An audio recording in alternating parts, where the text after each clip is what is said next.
সবার সামনে ত্রিথাকে অপমান করে রাজদীপ চ্যাটার্জি। হ্যাঁ বন্ধুরা, এমনটাই দেখা যাবে। বিস্তারিত জানতে ভিডিওটিতে লাইক লাইক দিয়ে চ্যানেলটি সাবস্ক্রাইব করে দেখতে থাকুন। গল্পের শুরুতেই দেখা যাবে ত্রিথা রাজদীপ চ্যাটার্জিকে বলতে থাকে, কি ব্যাপার মিস্টার রাজদীপ চ্যাটার্জি, আপনাকে দেখে তো মনে হচ্ছে আপনি অনেক খুশি, তাই না?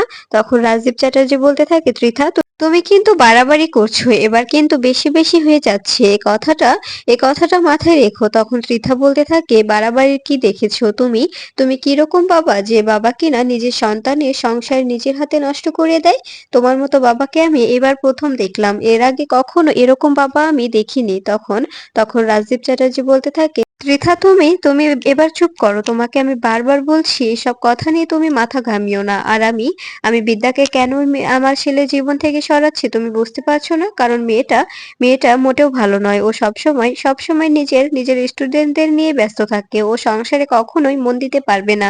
তাই আমি চাই ফাগুন এ সংসারে চলে আসুক। তখন তখন দেখা যায় ত্রিথা বিদ্যাকে ফোন করলে তখন বিদ্যা ফোন রিসিভ করে বলতে থাকে, হ্যাঁ বলুন। তখন ত্রিথা বলতে থাকে, আমি ত্রিথা চ্যাটার্জি বলছি, তোমার শাশুড়ি মা। শোনো বিদ্যা, তোমাকে আমি অ্যাপ্রিসিয়েট করছি যে তুমি নিজের জায়গা থেকে একদম সরবে না। তুমি নিজের জায়গা একদম ছাড়বে না। নিজের জায়গাটা নিজে অটুট করে ধরে রাখবে। তখন বিদ্যা বলতে থাকে, এসব বলছেন কেন আপনি?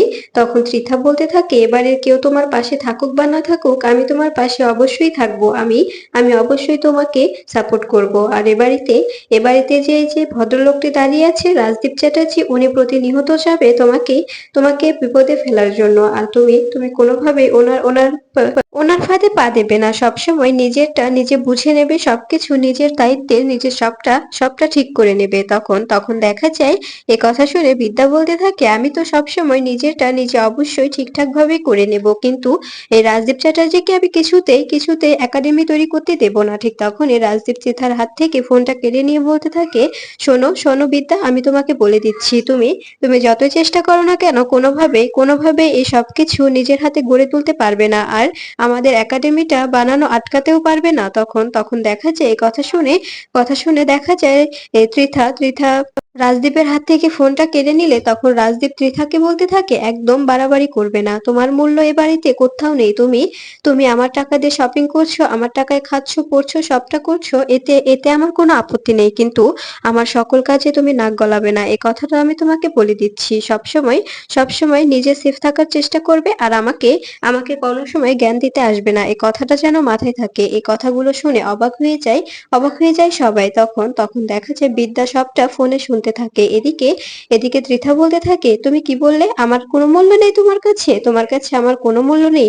তখন রাজদীপ বলতে থাকে, না না, তোমার কোনো মূল্য নেই আমার কাছে। তুমি আমার কাছে কোনো মূল্য পাবে না। যদি মূল্য পেতে চাও তবে আমি যেভাবে থাকতে বলবো এ বাড়িতে তোমাকে সেভাবেই থাকতে হবে। এ বাড়িতে আমি যা বলবো তোমাদের সবাইকে সেটাই মেনে চলতে হবে। আমার কথার বাইরে যে চলে যাবে তার কোনো মূল্য থাকবে না আমার জীবনে। তখন ত্রিথা বলতে থাকে, এত বড় কথা তুমি বলতে পারলে? আমার আমার কোনো মূল্য নেই তোমার জীবনে? এটার জন্য তোমাকে এবার থেকে পস্তাতে হবে। আমি বিদ্যার সঙ্গে মিলে তোমার জীবনটা নরক করে দেব। আর তুমি যে একাডেমিটা তৈরি করতে চাচ্ছ, এই একাডেমিটা আমি কিছুতেই তৈরি হতে দেব না। তখন দেখা যায় রাজদীপ চ্যাটার্জি বলতে থাকে, এই বিদ্যাকে আমি যদি শেষ করে দিতে হয় তাও শেষ করে দেব। লাশ পড়ে যাবে, বেওয়ারিশ লাশ হয়ে রাস্তায় পড়ে থাকবে, তারপরেও একাডেমিটা অবশ্যই তৈরি হবে। তখন দেখা যায় ত্রিথা বলতে থাকে, শুনেছো ওনার কথাগুলো? ঠিক তখনই বিদ্যা বলতে থাকে, ফোনটা ওনার কাছে দিন তো, ওনার সঙ্গে কিছু কথা বলবো। এরপরে দেখা যায় রাজদীপকে ফোন দিলে তখন বিদ্যা বলতে থাকে, আপনি আমাকে বেওয়ারিশ লাশ বানিয়ে রাস্তায় ফেলতে পারেন, কিন্তু কোনোভাবে আমি বেঁচে থাকা অবস্থায় আপনি এই একাডেমিটা তৈরি করতে পারবেন না। আমি ঢাল হয়ে দাঁড়াবো। এরপরে কলেজে এলে তখন একটি ছেলে ছদ্মবেশে গরিব সেজে এসে বিদ্যাকে বলতে থাকে, ম্যাম, আমি ডোনেশনের কারণে এই কলেজে ভর্তি হতে পারছি না। এর জন্য আমি কোনোভাবে কলেজে অ্যাডমিশনও নিতে পারছি না।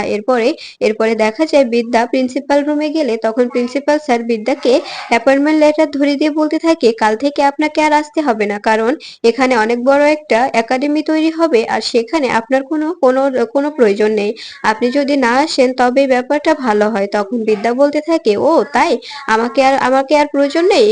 এই বলে কাগজটা ছিঁড়ে প্রিন্সিপাল স্যারের মুখের দিকে ছুঁড়ে মারে আর বলতে বলতে থাকে, আমিও দেখি কি করে আপনারা আমাকে এখান থেকে তাড়িয়ে ছাড়েন, আমাকে কি করে এখান থেকে তাড়িয়ে দেন আমিও দেখে নেব।